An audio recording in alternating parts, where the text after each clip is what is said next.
नमस्कार, आप देख रहे हैं खबर इंडिया और मैं हूं आपके साथ चंद्रश्री राजपूत। उत्तर प्रदेश में मैनपुरी की लोकसभा सीट एक हाई प्रोफाइल सीट बन चुकी है। मैनपुरी से मुलायम की विरासत को आगे कौन बढ़ाएगा, इसको लेकर कई दिनों से कयास लग रहे थे, लेकिन इन्हीं अटकलों के बीच अब सपा सुप्रीमो अखिलेश यादव ने अपने पत्ते खोलते हुए इस सीट पर अपनी पत्नी और यादव घर की बहू डिंपल यादव के नाम पर मोहर लगा दी। मैनपुरी पार्टी की सबसे सुरक्षित सीटों में से है और पिछले 26 सालों में यहां सपा की बादशाहत कायम है। ऐसे में चेहरे के चयन में महज उपचुनाव के ही समीकरण नहीं देखने थे, बल्कि जीतने वाले की दावेदारी 2024 के लिए भी मजबूत होगी। मुलायम सिंह यादव के निधन के बाद उत्तर प्रदेश की लोकसभा सीट मैनपुरी उपचुनाव में सियासत अब तेज हो गई है। सपा का गढ़ रहा मैनपुरी कहीं अखिलेश यादव के हाथों से खिसकने वाला तो नहीं है। भाजपा के लिए ये एक आम सीट का चुनाव हो सकता है, लेकिन सपा के लिए इस सीट को जीतना प्रतिष्ठा वाली बात हो गई है और यही कारण है कि अखिलेश यादव ने किसी और पर भरोसा न दिखाते हुए खुद अपनी पत्नी डिंपल यादव को चुनावी मैदान में उतारा है। लेकिन अभी छोटी बहू का दाव तो बाकी है। अटकलें लगाई जाने लगी है कि राज्य में सत्तारूढ़ दल यादव परिवार की ही एक और बहू अपर्णा यादव को उम्मीदवार घोषित कर सकता है।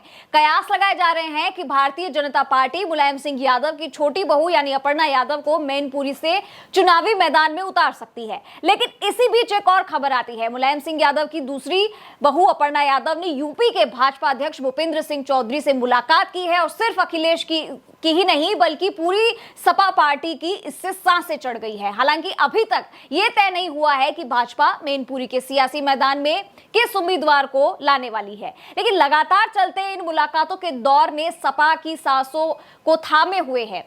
सूत्रों की माने तो आज यूपी के सीएम योगी आदित्यनाथ के घर पर होने वाली अहम बैठक में यह साफ हो जाएगा कि सपा के छक्के कौन सा उम्मीदवार छुड़ाने में माहिर होगा। आपको बता दें कि मैनपुरी का ये उपचुनाव भाजपा के लिए सामान्य हो सकता है, लेकिन सपा का जीतना अपने किला फतेह करने जैसा होगा, क्योंकि मैनपुरी को सपा का गढ़ माना जाता है और नेताजी के निधन के बाद मैनपुरी से जीत हासिल कौन करेगा ये कह पाना बेहद मुश्किल होगा। लेकिन सियासत के इस मैदान में मुकाबला बेहद रोमांचक होगा।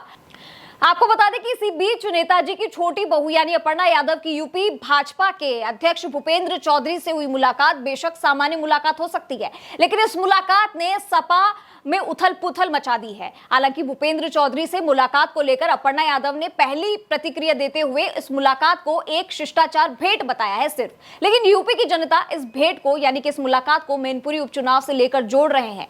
खबरों की माने तो भाजपा में अपर्णा यादव का नाम उम्मीदवारों की सूची से बाहर है। जिन 3 नामों पर चर्चा चल रही है अभी फिलहाल, उनमें सबसे ऊपर नाम है प्रेम सिंह शाक्य का, जो पिछली बार इस सीट पर चुनाव लड़े थे। प्रेम सिंह शाक्य के बाद दूसरे नंबर पर जो नाम है वो है रघुराज सिंह शाक्य का, जबकि तीसरे नंबर पर नाम ममतेश शाक्य का है।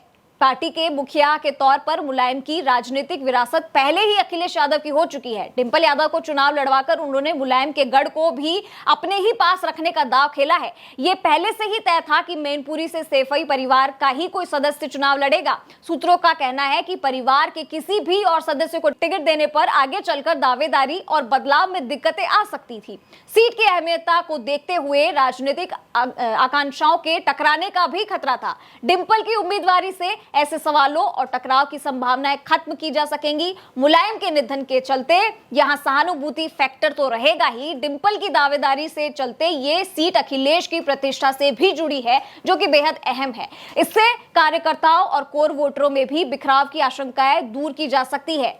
तो क्या अब ये लड़ाई देवरानी बनाम जेठानी की हो जाएगी? अगर ऐसा हुआ तो इस बार का चुनाव देखना बहुत ही दिलचस्प होगा कि अपने गढ़ को जो है अखिलेश यादव कैसे बचाते हैं, क्योंकि जो इन्होंने इतना बड़ा दाव खेल दिया है, हालांकि पहले भी इन्होंने डिंपल यादव को मैदान में उतारा है, लेकिन इस बार का जो उपचुनाव है उसमें यह देखना होगा कि अखिलेश यादव अपनी खोई हुई सत्ता को, प्रतिष्ठा को कैसे वापस लेके आते हैं।